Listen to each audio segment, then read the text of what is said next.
tell you how many people come in and they're like, so how are you? Are you Pete's wife? And I'm like, no. Oh, our friend of the family? No. I'm a worker bee. I work here for a reason. I have a felony. Pete and I have gone back and have known each other over the years. I got to a place in my career where I've been very fortunate, very lucky, and I love his mission. I love what he's trying to do.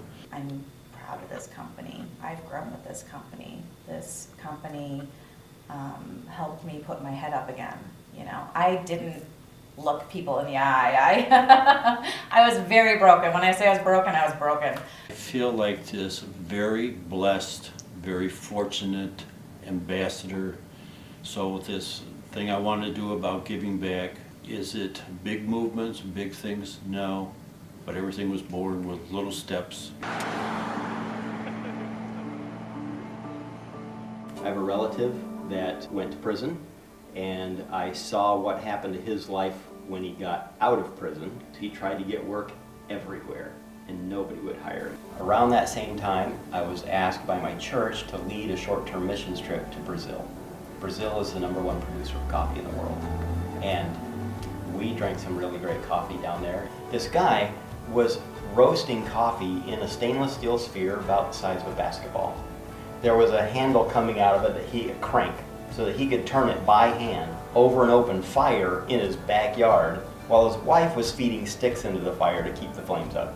And I thought, hey, if he can do that in Brazil, I could probably do that here in the States. That doesn't look too hard.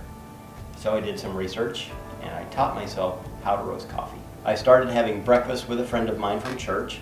He heard about the plight of my relative, just knew that he had been in prison and had seen some of the things going on with him, and invited me to a fundraising dinner for a local post-prison reentry program called Koinonia House National Ministries. I went to their fundraiser and learned all the stats about recidivism, and they didn't sound good, and they mirrored what I saw with my relative, the trouble that he was having finding work and all that kind of stuff. Dave and I started having breakfast together every Friday, but somehow in this one breakfast, the question came up about what's the biggest issue that the guys at a Koinonia house have? Because they're out of prison, they've got a place to live, they're getting counseling and rehab and discipleship and job skills training and those kind of things. What's the issue? And he looked at me like I was an idiot. Well, it's employment. Nobody will hire them. If they can't find employment outside with someone else, what if there was a way that they could employ themselves? For most people going through a halfway house, some sort of post-prison program, they're relatively short most of the time. It takes about 2 years to learn how to roast coffee. Well, if our model is at a Koinonia house, and they're only there for a maximum of 15 months, they're always learning how to roast, and they're never productive. They never have anything that's consistently sellable. It took us 2 years to design, invent, build, tweak, and produce our roasting machine, which is now called the Beanmaster 5000.